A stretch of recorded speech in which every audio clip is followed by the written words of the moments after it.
eminentemente mujeriego, y él mismo lo dijo, porque en alguna ocasión alguien le preguntó que de dónde venía esa afición de él a las mujeres, ese donjuanismo, y él dijo, es que yo soy un empedernido mujeriego, y eso me dio el título para el libro que escribí.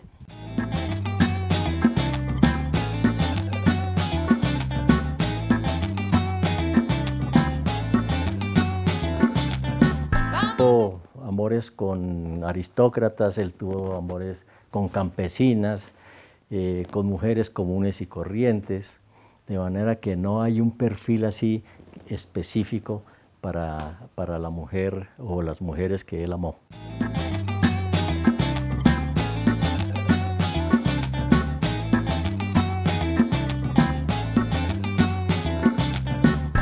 Indudablemente Manuelita fue la más conocida, la más importante y con quien duró más tiempo, porque Bolívar era amigo más bien de la relación corta, del amorío, se picaba y salía. Él no era amigo de las relaciones largas, prolongadas. Con Manuelita fue la excepción.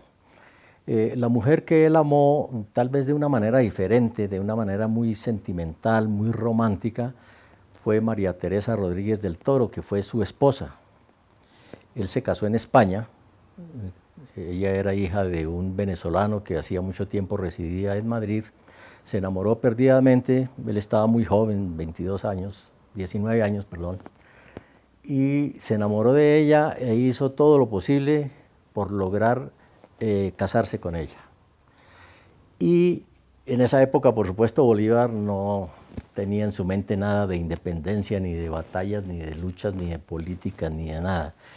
Entonces, él al fin se casó con su esposa, tremendamente enamorado, y regresó para Venezuela.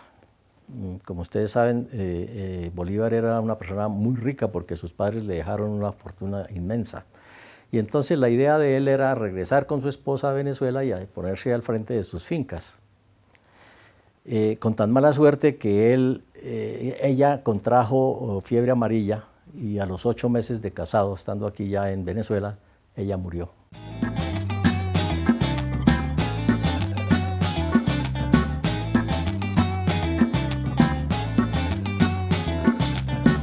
Manuela fue una quiteña, hija de español que vivía en Quito y de una ecuatoriana. Ella fue hija bastarda de este español. Y cuando nació, el padre la dejó al cuidado de unas monjas en un convento de Quito. Ahí estuvo como hasta los 7 años. Y luego la llevó a su casa a vivir con su esposa, o sea, la madrastra de ella y sus hermanastros, que eran 2 hombres y una mujer. Afortunadamente la recibieron bien y ahí pudo vivir algún tiempo.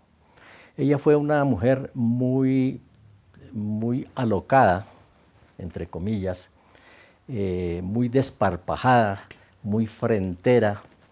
Ella era enemiga de los convencionalismos sociales, de los protocolos. Ella era muy descomplicada y eso le ganó varios enemigos y enemigas, por supuesto. Posteriormente, el papá tenía problemas en Quito porque él era partidario de la monarquía española, entonces le tocó irse a Panamá, donde tuvo algunos negocios, y se la llevó. En Panamá conoció a ella, es decir, se relacionó con el inglés James Thorne, que fue su marido. Él se enamoró de ella, era un hombre que le llevaba bastantes años, y habló con el padre y concertaron el matrimonio que se hizo posteriormente en Lima. Un matrimonio completamente dispar, porque él era ya un hombre mayor, un hombre muy flemático, un inglés flemático, y él creyó que con Manuelita podía lograr una dama de casa muy dedicada a su hogar, a la costura, a la cocina, y Manuelita tenía de todo menos de eso. Entonces, desde muy pronto hubo muchas discrepancias en ese matrimonio, hasta que ella realmente lo dejó, lo abandonó porque eran incompatibles, simplemente incompatibles. Ellos, como te dije, ellos se casaron en Lima y esa separación hizo que ella volviera a Ecuador, su tierra natal. Y ahí fue cuando más tarde se conoció con Bolívar y se inició ese romance tan conocido y tan intenso como fue.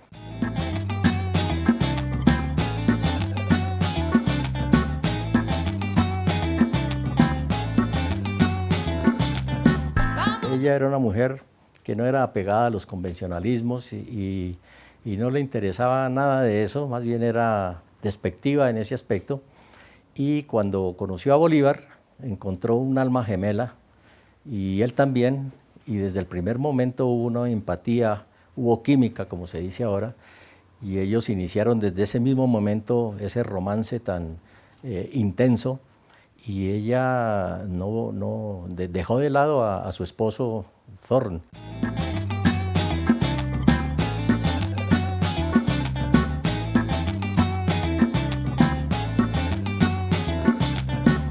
Bueno, ella quedó un tiempo en Lima, en Perú, porque Bolívar estaba al frente del gobierno en Perú. Él estuvo allá también entre 1823 y 1826. Pero posteriormente él la llamó y ella se vino para Bogotá. Ella llegó a principios de 1828 aquí a Bogotá, llamada por Bolívar, porque ellos se hacían falta. Ella llegó a vivir a una casa que quedaba cerca al Palacio de San Carlos, la que hoy es la Cancillería, que era el palacio presidencial en esa época. Y ahí ella se hospedó. Posteriormente él tuvo que irse para Venezuela nuevamente y luego para el sur, y él la dejó en la quinta de Bolívar, aquí en Bogotá. Y aquí estuvo hasta que prácticamente él se fue para la costa cuando ya estaba muy enfermo, a morir prácticamente.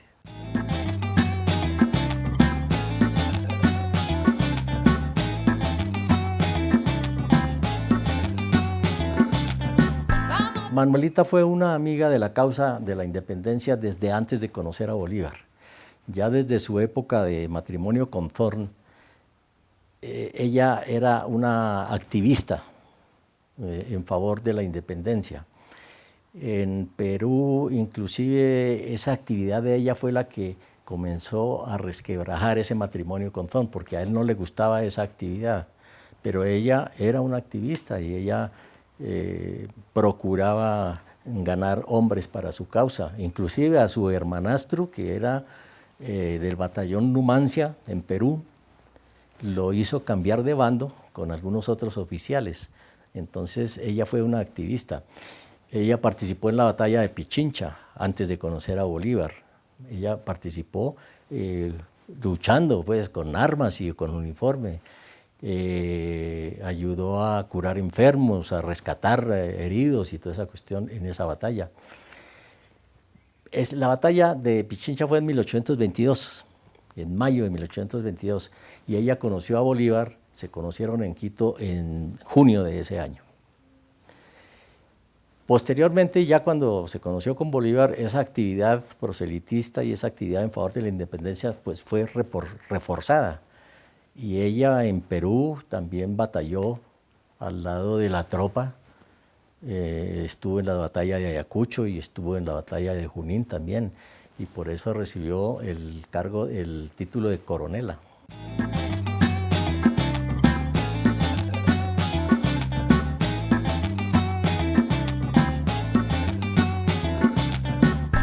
Bolívar tenía ya muchos enemigos en 1828. Él estaba hospedado, ya estaba muy enfermo, él estaba hospedado en el Palacio de San Carlos, y llamó a Manuelita precisamente esa noche para que lo acompañara, porque ella vivía en una casa al lado. Ella acudió al llamado y lo estaba cuidando, parece que le estaba procurando un baño de agua caliente, cuando ella sintió ruidos y una algarabía muy grande y oyó disparos. Entonces eran los que habían organizado el atentado, llegaron al mando de un venezolano que se llamaba Pedro Carujo. Mataron a uno de los guardianes, hirieron a otro, y cuando ella se dio cuenta que era un atentado que estaba sucediendo, rápidamente le dijo que se volara por una ventana que daba a la calle, mientras ella hacía lo posible por detener a la gente que estaba entrando. Cuando a la estancia donde ella estaba llegaron los insurrectos, la golpearon y le preguntaron que dónde estaba el tirano. Y ella dijo que él estaba en el salón de conferencias. Y los distrajo un poco mientras él podía realmente huir por la ventana. Esa fue la salvación, porque si no, seguramente lo hubieran matado. Eso fue lo que le valió el título de la libertadora del libertador, dada por él mismo.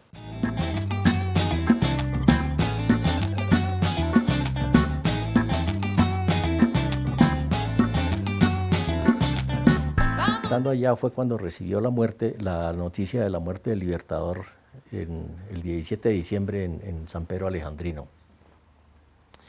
Días después ella volvió a Bogotá porque ella necesitaba recursos, ella no tenía recursos y entonces tuvo que volver a Bogotá y recurrió a sus amigos bolivarianos que le hicieron en realidad préstamos para poder sobrevivir y pagar su servidumbre. Pero eran tantos los enemigos que había allá aquí en Bogotá que ella se vio muy incómoda y coincidió su estancia en Bogotá que había en el 32, 2 años después de la muerte de Bolívar, regresó a Santander, que estaba en el exilio, y por lo de la noche septembrina, a él se le culpó de que era el instigador o el cerebro de esa conspiración, y Manuelita fue expulsada de acá de Colombia.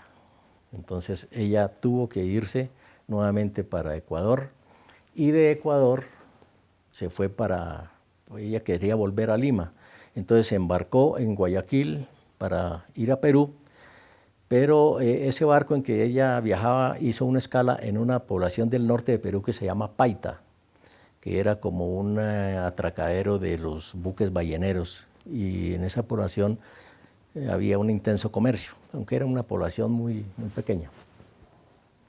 Ella se quiso quedar ahí mientras pasaba algún tiempo a ver si la olvidaban y podía regresar a Ecuador, pero realmente ella se quedó en Paita porque ya también empezó a sentirse enferma, comenzó a engordarse, y ella tuvo que alquilar una pequeña casa y se defendía con algunos dineros de sus costuras, de sus dulces, de algunas traducciones de inglés que hacía, y ahí encontró la muerte en 1856.